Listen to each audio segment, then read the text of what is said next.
Avec PowerPoint, vous avez la possibilité de placer plusieurs vidéos côte à côte sur une même diapositive et surtout de les lire dans l'ordre que vous désirez. C'est ce que nous allons faire ici.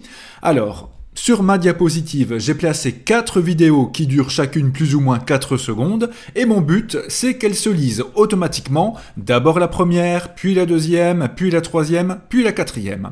Alors pour ce faire et pour gagner du temps, je vais toutes les sélectionner, donc je clique sur l'une, je laisse la touche du clavier CTRL enfoncée et je clique sur les autres.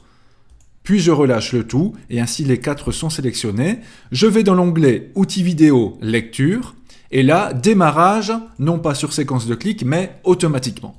Je teste cela en plein écran, grâce à mon diaporama.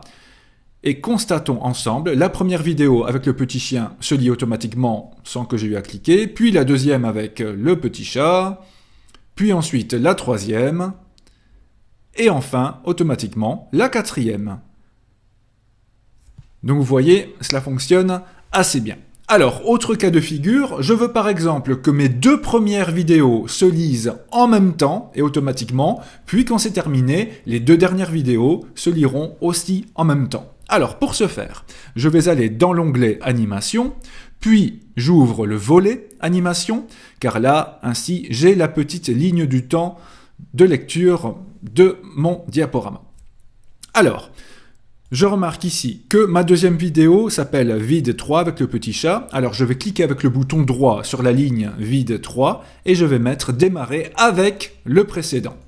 Je fais la même chose pour la quatrième vidéo qui doit se lire en même temps que la troisième. Ici Vide 4, je clique avec le bouton droit, Démarrer avec le précédent. On voit ici dans la ligne de temps qu'on aura une lecture 2 par 2. On teste cela en plein écran pour voir le résultat et automatiquement, les 2 premières vidéos se lisent ensemble, et quand le tout est terminé, ce sont les 2 dernières qui se lisent également ensemble. Donc imaginez le nombre de choses que l'on peut faire avec cet outil. Alors, quand c'est terminé, eh bien vous pouvez garder votre fichier diaporama pour le lire tel que je viens de vous le montrer, ou alors on peut aussi transformer tout cela en une nouvelle vidéo, une vidéo qui contiendra nos 4 vidéos. Alors pour ce faire, allons dans Fichier, Exporter. Dans Exporter, nous avons créé une vidéo et là, vous pouvez choisir la qualité de la vidéo, soit une très grande qualité ou une qualité un peu moyenne pour que le fichier soit moins volumineux. Et ensuite, vous pouvez choisir de créer la vidéo et de l'enregistrer où vous le désirez et vous aurez une belle vidéo qui contiendra tout cela.